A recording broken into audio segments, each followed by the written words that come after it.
7 अप्रैल 2026 उड़ीसा के एक छोटे से आदिवासी गांव कांतामल में सुबह होने से पहले ही जंगलों की खामोशी टूट चुकी थी। लाठीचार्ज, आंसू गैस, टूटते घर, घायल लोग, एक तरफ पुलिस, दूसरी तरफ अपने ही जंगल को बचाने की लड़ाई लड़ते आदिवासी। सवाल सिर्फ खनन का नहीं है, सवाल है जल, जंगल और ज़मीन का।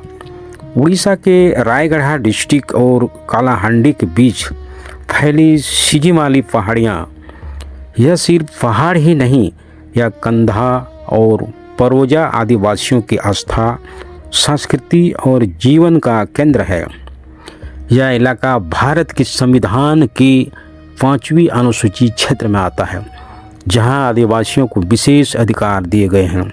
लेकिन 2023 में वेदांता लिमिटेड को यहां बॉक्साइट खनन का अधिकार दिया गया। 1549 हेक्टेयर ज़मीन, लगभग 50 साल का लीज और हर साल 9 मिलियन टन खनन की योजना शामिल है। कंपनी का कहना है यह विकास है, लेकिन आदिवासी कहते हैं यह विनाश की शुरुआत है।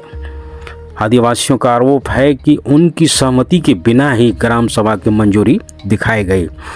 8 दिसंबर 2023 को एक ही दिन, एक ही समय में 8 ग्राम सभाएं और सब में एक जैसे हस्ताक्षर दिखाए गए हैं। क्या यह सच था या कागजों का खेल? 3 साल से ज़्यादा समय से वन अधिकार कानून के तहत उनके दावे लंबित हैं। फिर 2026 में खनन के लिए सड़क निर्माण शुरू होता है और यहीं से आंदोलन तेज हो जाता है। 7 अप्रैल 2026 को सुबह 3 बजे पुलिस का कहना है कि वो एक आरोपी को गिरफ्तार करने गई थी, सुदर्शन माझी। लेकिन गांव वालों का कहना है यह एक अचानक हमला था।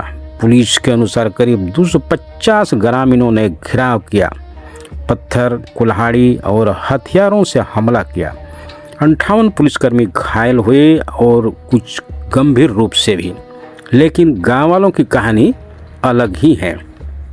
उनका कहना है कि बिजली काट दी गई, सोते हुए लोगों के घरों में घुसकर मारपीट की गई, महिलाएं, बुजुर्ग, कोई नहीं बचा।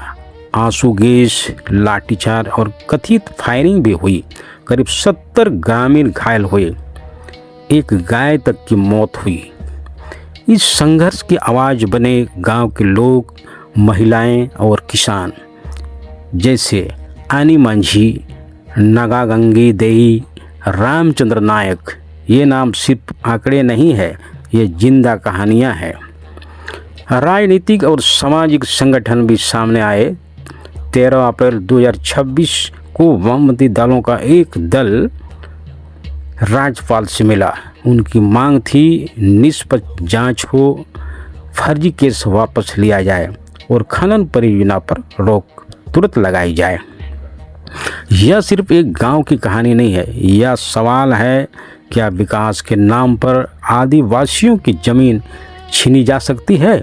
क्या कानून जैसे पेशा 1996, फेरा 2006 जैसे कानून सिर्फ कागजों तक सीमित रहेंगे, या फिर आदिवासी अपने अधिकारों के लिए खड़े रहेंगे?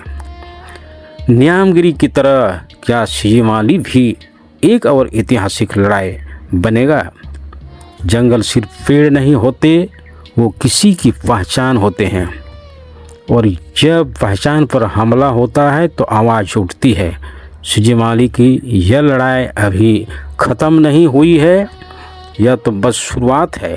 अगर आप सच जानना चाहते हैं और ऐसी ही ज़मीन से जुड़ी कहानियाँ देखना चाहते हैं तो ज़रूर चैनल को लाइक करें, सब्सक्राइब करें, क्योंकि ये आवाज़ अब दबने वाली नहीं है।